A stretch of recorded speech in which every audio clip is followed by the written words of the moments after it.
Sepak bola Eropa lagi nggak masuk akal.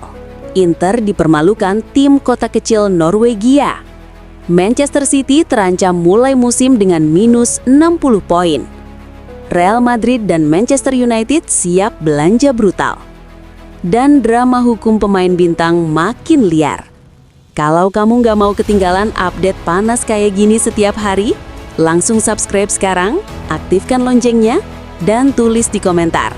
Menurut kamu, krisis terbesar saat ini ada di klub mana?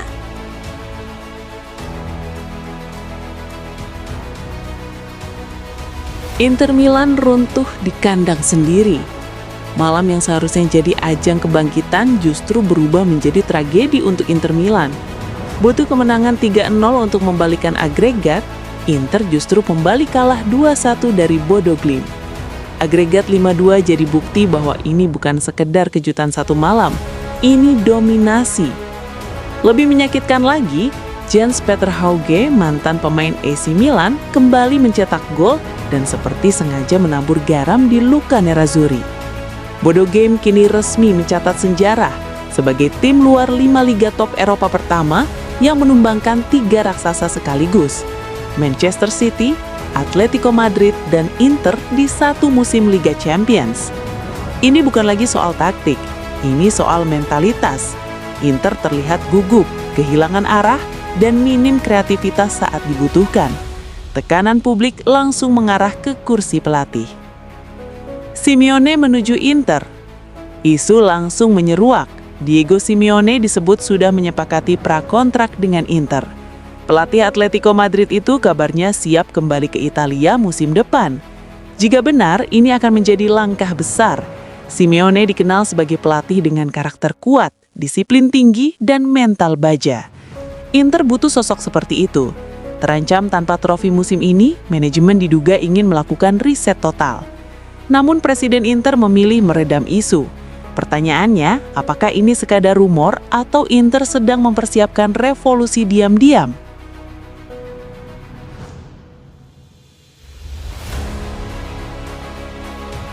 Juventus bergejolak, Torino ambil tindakan. Situasi di Turin tak kalah panas. Kiper Juventus, Mikel Di Gregorio, jadi sasaran kemarahan fans setelah performa buruk tim.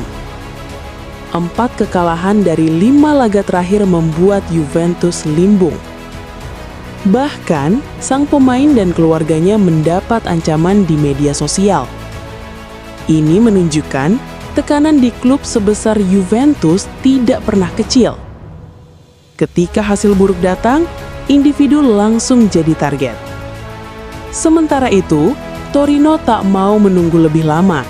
Marco Baroni resmi dipecat setelah tim terdampar di papan bawah. Roberto De Zerbi ditunjuk dengan misi penyelamatan jangka pendek. Dengan hanya selisih 3 poin dari zona degradasi, Torino kini benar-benar bertarung untuk hidup.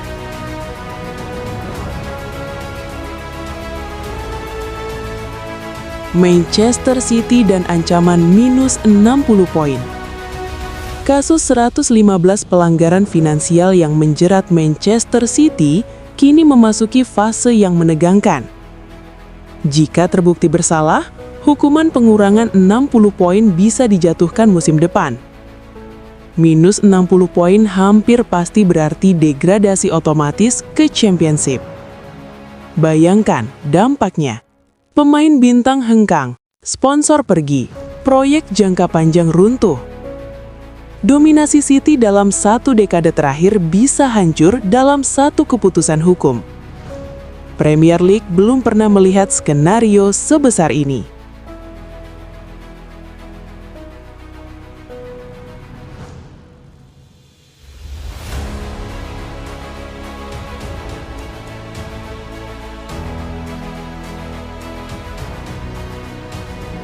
Manchester United siapkan serangan besar.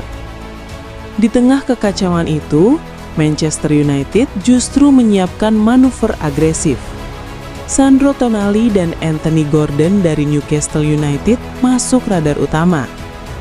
Total belanja bisa tembus 200 juta euro. United ingin membangun ulang lini tengah dan serangan dengan energi baru. Setelah menghemat di Januari, musim panas nanti bisa jadi ajang belanja paling ambisius mereka dalam beberapa tahun terakhir. Liverpool dan skema tukar-guling Madrid. Liverpool disebut siap melepas Cody Gakpo demi upgrade lini serang. Nama Rodrigo dari Real Madrid masuk dalam wacana tukar tambah untuk mendapatkan Dominik Szoboszlai. Madrid sendiri tengah mencari gelandang dinamis yang bisa jadi motor serangan. Jika negosiasi ini benar terjadi, ini bisa jadi salah satu transfer paling kompleks musim panas nanti. Madrid juga mempertimbangkan mengaktifkan klausul buyback Victor Muñoz sebagai langkah antisipasi jika Rodrigo pergi. Barcelona mulai gelisah. Barcelona tak mau tertinggal.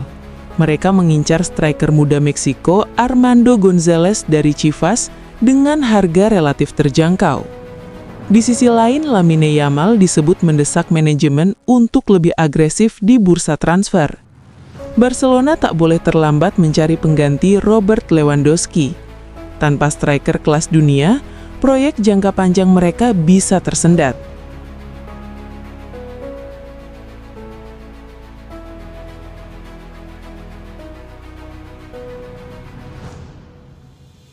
PSG diguncang dua arah. Paris Saint-Germain kalah di meja hijau dari Kylian Mbappe.